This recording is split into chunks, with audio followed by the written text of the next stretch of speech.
Long, strange letter from Iranian President Mahmoud Ahmadinejad. It was addressed to you, the concerned American citizen. What does it mean? Joining us now with answers, Vanity Fair's Christopher Hitchens from Washington. Christopher, who is this letter written to? Well, I think you're right. It's supposed to be an offer to us all.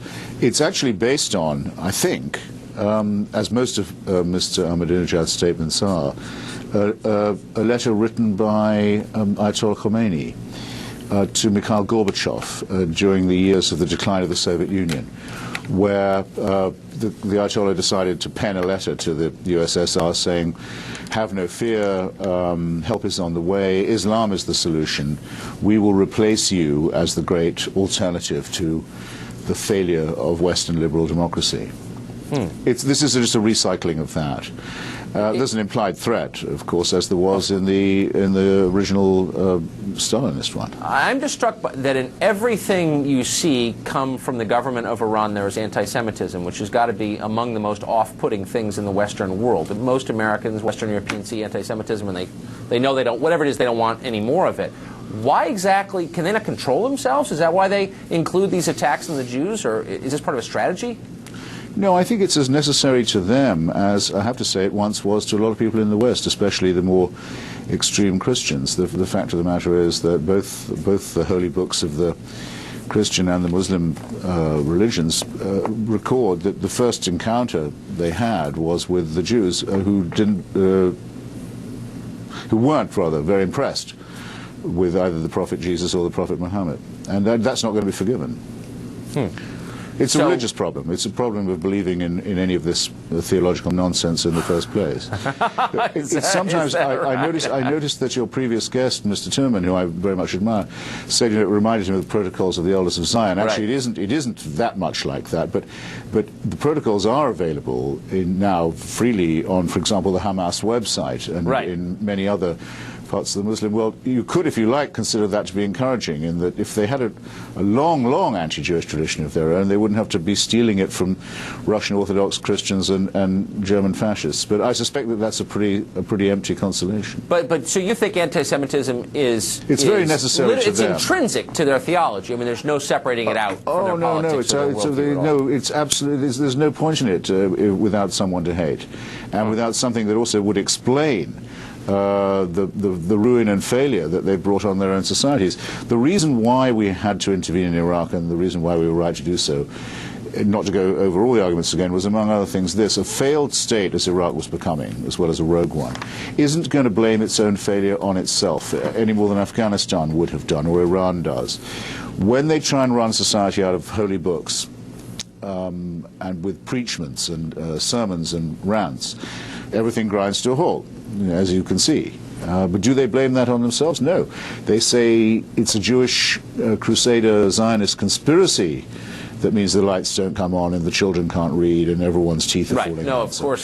So they have to project the violence outwards and to explain it like that. That's why we can't be indifferent about failed states anymore, if we ever could. No, it's pathetic. And the easiest and cheapest way of doing that, and the one that is most easily picked up by the half-educated or the completely ignorant, is the idea of a secret Jewish world conspiracy. Of course, it's an old, tried and tested means of demagogy. So if Iran wants us to get out of Iraq because Iran wants to control Iraq, we are on the way out of Iraq, for good or ill. I think we're leaving. We're running away. Should we attempt to neutralize Iran before we go? Because our exit will make them more powerful, inevitably, don't you think?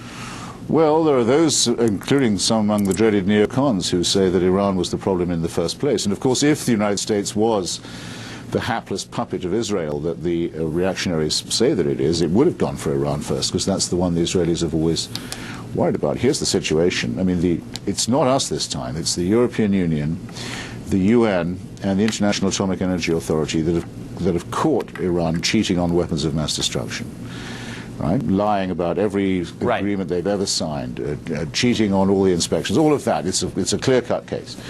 So we can do one of two things. We can either say, well, actually three. We can either say, fine, that was clever, you managed to plagiarize nuclear weapons from other people's designs and from pirating illegal materials, and good luck to you. Or we can say we won't have it, and we'll rally the international community to stop it. Doesn't look very likely now, that does it? No, it doesn't at all. No. Or the third is we can make an across-the-board approach to Iran, saying, well, look, we have lots of things to discuss, and it's time we discuss them all. But we'd have to insist that for them to come to the table, they drop the covert nuclear program. Yeah. But I have one suggestion I'd like to make, if you. Yeah, if you could give it to me in 15 seconds. Yeah, I definitely. can. Iran has an earthquake coming like Christmas, like a heart attack, a huge one. It's been predicted by every knowledgeable seismologist. It's coming. Huh. They're doing nothing about it. They're wasting all their money on, among other things, burying uranium facilities, which will be great when an earthquake hits. We know a lot about seismology. We can talk to the Iranian people back to them over Ahmadinejad's head. We don't have to do it by replying to him. We can say, look, we can help you in this. We can help you with everything else, including peaceful nuclear power. But you have to know that your leaders are lying to you and leading you into war and confrontation, and that we're willing to be patient on this and fraternal, but we're not willing to be blackmailed. No, I think what you say is you either stop your nuclear program or we will bring down an earthquake upon you using God's wrath. And then when it hits, course, they'll if an earthquake came to yes. Iran now, it would be blamed on people not praying. That's what they've done in the past. The Jews and the Crusaders did it, of course, as always. You think you're kidding? That's what they will say. They'll say it's the wrath of God. But we know about seismology. We know better, and we shouldn't be ashamed to say so. And we could help them. Christopher Hitchens of Vanity Fair. Thanks a lot, Christopher. Thanks for having me. With just under 2 years to go before our